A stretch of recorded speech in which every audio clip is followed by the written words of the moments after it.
لناوچا ارتامیتا وانه جودکارک جبو دمکین دا بچه ناوا بخچه خدا تلفریکک آنکو دابرست آوا کریه. ev cotkarê binavê wî Necmettin direk li gundê Qurûbaşê dirûne. Li herêma Wanê bi rêbazek wiha tenê cotkar direk kartîne. Ji ber vê yekê jî bala derdorê dikeşe ser xwe. Cotkar direk derheqê peydakirina teleferîkê û avakirina wê da wiha axivî. Ez çûme seyahatan milê Trabzonê, Qaradenîzê, İzmîrê wan de min dîtibî. Sistema wê mi gel Trabzonê xibe da dostê me hevîn.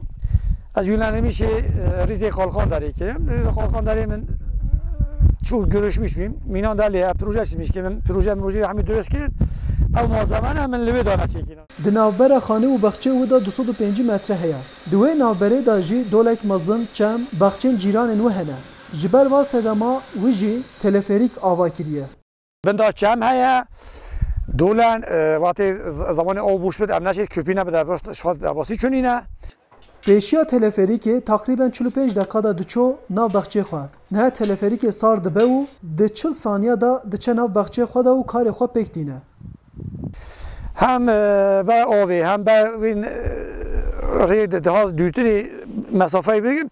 Aliya 40 saniya diş me nav araziyê xwatî. Normalde pêşê me dîzî verim nîv saetekê zamanê me çiz. Xwe hürmet içinde filan neşî filan baxçê xwe bîn. Mecbûriye pê teleferîkê me çî. Du me avantaja me lû ye. Kurê Necmettin direk berat jî bi avakirina teleferîkê keyxweşiya xwe tîne ziman û dibêje ku wek mirov helîkopterê sar bûyî xwe hîs dike. Em li dekda tên li delê dekî gela xweşe hewz me heye başî me heye em sal bin kêf me ditin xweş e em sal bin hewe de diçin sanki em helîkopter de diçin baxçe me hemê sîvên ez diçim hewer xwe dînim Durujan da xelasiyam. Hemî çöptüm. Saya teleferîkê cotkar direk di demekin da baxçê xwe gelek xweşiş çêkiriye û bi her cûreyê feqî çandiye. Piştîn bi teleferîkê şayînan devî min ava içme sûyî inand. Min solama sûyî borîstemî pê binê erîda dexiste ta sevê tapê. Bi piştîn got göbrekê şayê min dartê danan, feqî danan, bostan danan. Hem pê ava wexanê solamayê hewz min çêkiye avdem hem jî pê dûra me vêt gete min ez pê değerlendirmiştike. Bi vê mînakê tê diyarkirin ku astengê çi be bila bibe gava mirov hes bike dikare her tiştî bike.